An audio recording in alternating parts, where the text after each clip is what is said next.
আল্লাহ নবী বলেন ইযা হাদাসা ওয়া কাযাবা, যখন কথা বলবে কথাই কথাই মিথ্যা কথা বলবে। ওয়া ইযা আমানাতা ওয়া আখলাফা, যখন তার নিকট আমানত রাখা হবে তার খিয়ানত করবে। মানুষের ওয়াদাকে ভঙ্গ করবে। এই তিনটি গুণ যার ভিতরে আছে সেই হচ্ছে খাঁটি মুনাফিক। ইমাম মুসলিম রাহিমাহুল্লাহ বলেছেন ওয়া ইন সামা ওয়া ইন সাল্লা ওয়া যাআমা আন্নাহু মুসলিম, যদি কোনো ব্যক্তি সালাত আদায় করে, যদি কোনো ব্যক্তি সিয়াম পালন করে, যদি নিজেকে সে মুসলিম হিসাবে ধারণা করে, তারপরে যদি তার মধ্যে এই তিনটি গুণ পাওয়া যায়, সে হচ্ছে খাঁটি মুনাফিক, সে হচ্ছে খাঁটি মুনাফিক। যারা কথায় কথায় মিথ্যা কথা বলে তারা হচ্ছে খাঁটি মুনাফিক। আর মুনাফিকের ঠিকানা আল্লাহ রাব্বুল আলামিন বলেছেন ইন্নাল মুনাফিকিনা ফিদ-দারকি আসফালা মিনান নার, মুনাফিকের ঠিকানা, মুনাফিকের জায়গা জাহান্নামের সর্বনিম্ন স্তরে, জাহান্নামের সবচেয়ে নিচু জায়গা, এই জায়গায় যাবে মুনাফিকরা। দেখুন আল্লাহ নবী একদিন সাহাবীকে নিয়ে বসে আছে, হঠাৎ একটি বিকট আওয়াজ। আল্লাহ নবী বলেন সঙ্গী সাথী শোনো, তোমরা কি জানো এটা কিসের আওয়াজ, এটা কিসের শব্দ? সাহাবীরা বললেন আল্লাহু ওয়া রাসূলুহু আ'লাম, আমরা জানি না এটা কিসের শব্দ, আমরা জানি না এটা কিসের আওয়াজ।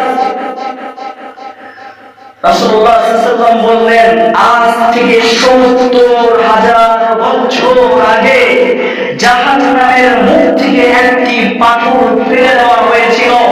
৭০,০০০ বছর পর এই পাথরটি জাহান্নামের তলদেশে গিয়ে পৌঁছল। এইবার বলেন একটা ভ্যান ১ মিনিট উপর থেকে যদি নিচে আসে কত দূর যাবে? একটা ভ্যান এবং একটা পাথর ১০ মিনিট যদি নিচে নামে, উপর থেকে নিচে নামে কত দূর নামবে? ১ ঘন্টা, ১ দিন, ১ বছর, ১০ বছর, ৭০ বছর। একবার চিন্তা করেন, একটা পাথর ৭০ বছর পর জাহান্নামের তলদেশে পৌঁছেছে, মানে জাহান্নামের গভীরতা কোথায়? আর এই গভীরতে, এই তলদেশে আল্লাহ নবী ঘোষণা করেছেন থাকবে হচ্ছে কারা? আল্লাহ ঘোষণা করেছেন কারা থাকবে?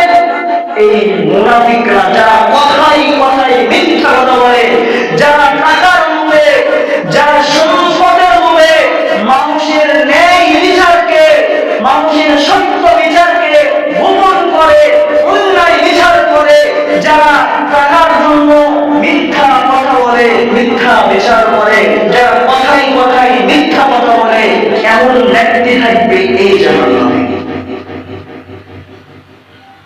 চিন্তা করেছেন একবার? এইবার আপনার চিন্তা ধারা আমি আপনার উপর ছেড়ে দিলাম, আপনি কি সত্য কথা বলবেন না মিথ্যা কথা বলবেন? ৪ হুঁশিয়ারে বসে, ৪ স্তরে বসে আপনি মানুষের নামে মিথ্যা কথা, অমুকের বেটি অমুকের সাথে পালিয়ে গেছে, অমুকের বেটা অমুক করেছে, এরকম মানুষের গীবত করবেন, এরকম মানুষের নামে মিথ্যা কথা বলবেন কি বলবেন না, সেটা সিদ্ধান্ত আপনার। আমি শুধু এইটুকু বললাম, হাদিসের অনুবাদ করলাম যে জাহান্নামের সর্বনিম্ন স্থানে থাকবে হচ্ছে মুনাফিক। আর আল্লাহ নবী বলেছেন যে মুনাফিক তারাই যারা কথাই কথায় মিথ্যা কথা বলে। সিদ্ধান্ত আপনার। আল্লাহ নবী বলেন, আল্লাহ নবীর স্ত্রী আল্লাহ নবী বলেছেন তাসাদ্দাকু হাদিসা, আল্লাহ নবী আপনি সর্বদা সত্য কথা বলেন, এই জন্য আল্লাহ আপনাকে কখনোই লাঞ্ছিত করবেন না, অপমানিত করবেন না। ১ নম্বর পয়েন্ট গেলেন, ৫টি কাজের কথা উল্লেখ করেছিলেন। এড়িয়ে দেন। সত্য কথা বলতে হবে, কথা বললে সত্য কথা বলতে হবে, এটা হচ্ছে এক নাম্বার। দুই, ইত্তাসিলুর রাহিমা, আল্লাহর নবী আপনি আত্মীয় সম্পর্ক ভালো রাখেন, আত্মীয়দের সাথে আপনি ভালো ব্যবহার করেন।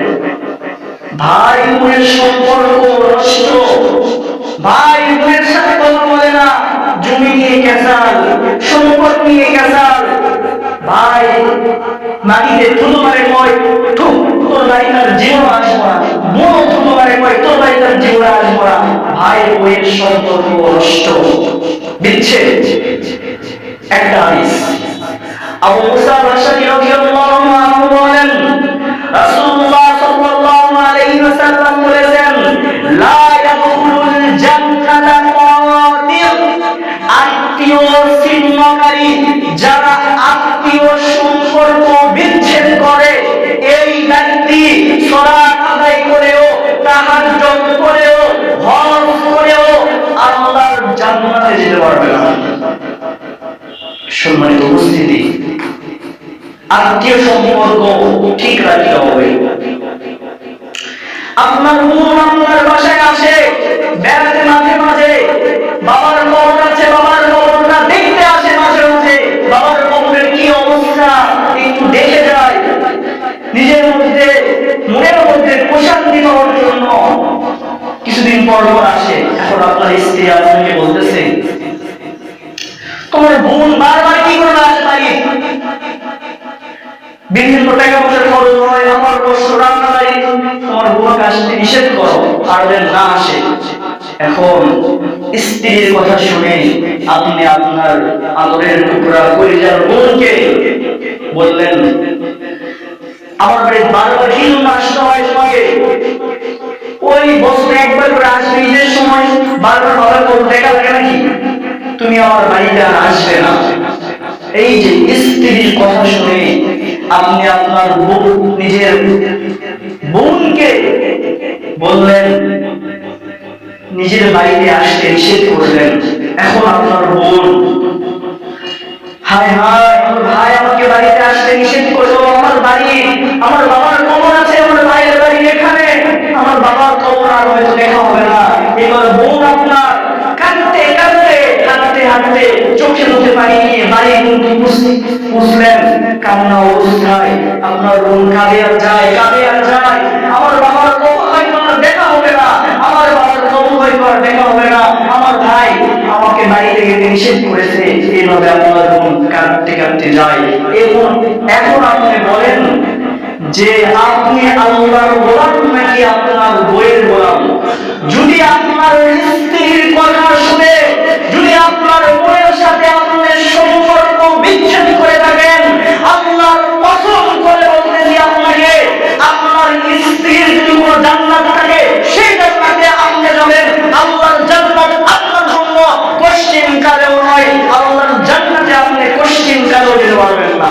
যদি আপনার স্ত্রীর কথা শুনে আপনি আপনার বোনের সঙ্গে আত্মীয় সম্পর্ক বিচ্ছেদ করেন, সম্মানিত উপস্থিতি,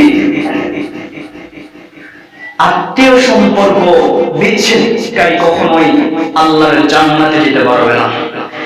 যারা আত্মীয় সম্পর্ক বিচ্ছেদ করেছেন, ভাইয়ের সঙ্গে ঝগড়া করেছেন, বোনের সঙ্গে ঝগড়া করেছেন, ক্ষমা চাবেন, আল্লাহর নিকট ক্ষমা চাবেন, কথা বলবেন, আত্মীয় সম্পর্ক কখনোই বিচ্ছেদ করবেন না। আত্মীয় সম্পর্ক বিচ্ছেদকারীর জন্য আল্লাহর জান্নাত নয়। সম্মানিত উপস্থিতি, আল্লাহ রাব্বুল আলামিন যেন আমাদেরকে সকলকে আত্মীয় সম্পর্ক ঠিক রাখার মতো তৌফিক দান করেন। সকলে বলি আল্লাহুম্মা আমিন। দুইটা গেছে। তিন, ওয়া তাহমিলুল কাল্লা, আল্লাহর নবীর স্ত্রী খাদিজা বলছেন, আল্লাহর নবী আপনাকে যে আল্লাহর